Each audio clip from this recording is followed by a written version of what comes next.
turminha do 8º ano, tudo bem com vocês? Espero que esteja. Bem, estamos iniciando agora a parte 2 da unidade 3.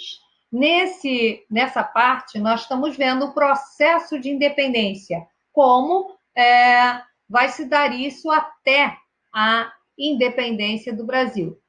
Nós vimos que no processo de independência começou basicamente com a transferência da família real portuguesa para o Brasil e também a divulgação das ideias iluministas. Nós já vimos isto na unidade 1. Nós vimos que, devido aos aumentos de impostos constantes, começam a acontecer alguns movimentos. Uma delas será a Revolução Pernambucana, que vai acontecer em 1817. Bem, por quê? Em Pernambuco, não se esqueça que Pernambuco tinha sido a base econômica do Brasil.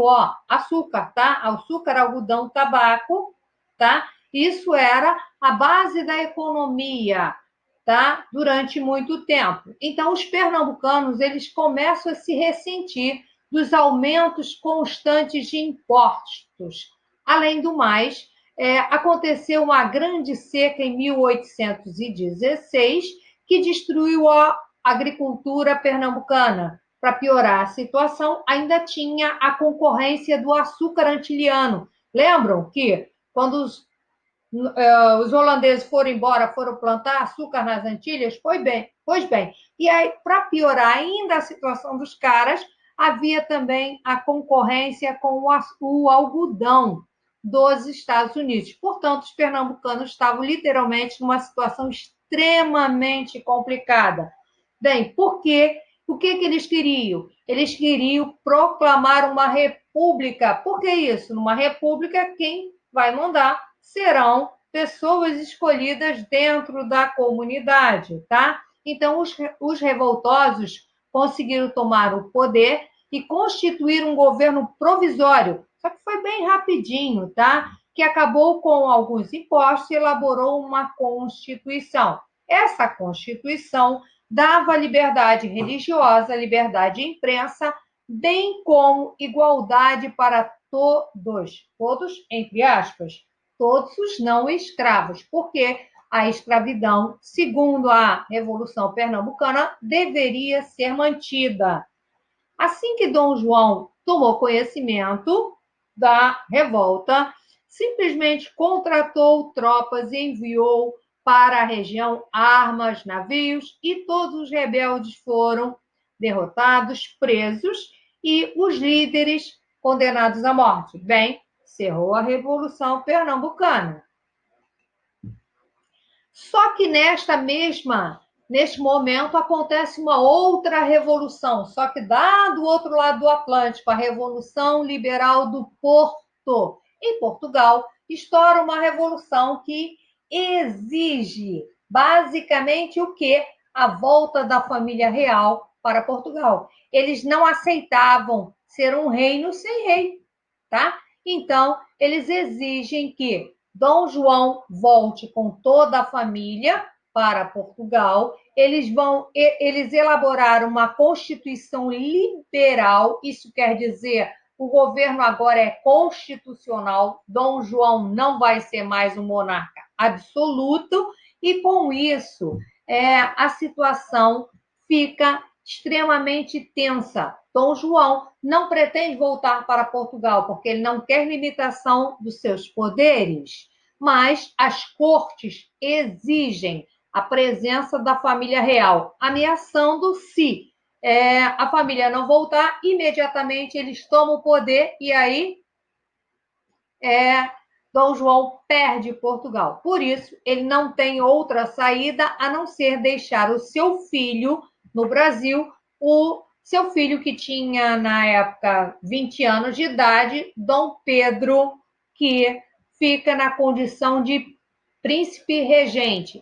É o mesmo Pedro que depois vai virar Dom Pedro I, imperador do Brasil. Bem, no Brasil, assim que começa essa confusão em Portugal, dois partidos começam a discutir as decisões das cortes. Um é o Partido Português, que apoia a volta imediata da família para Portugal e que o Brasil volte a ser colônia de Portugal. E o Partido Brasileiro, que é radicalmente contrário a isso e quer o quê? Que a família permaneça aqui e que se desvincule de Portugal. Isso quer dizer a independência do Brasil.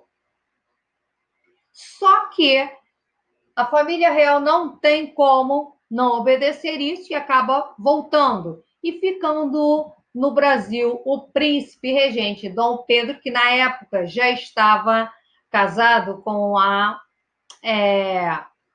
princesa austríaca Dona Leopoldina. Dona Leopoldina, que era uma mulher de fibra mesmo, junto com José Bonifácio e Joaquim Gonçalves Ledo, conseguem convencer Dom Pedro a permanecer no Brasil. Tá?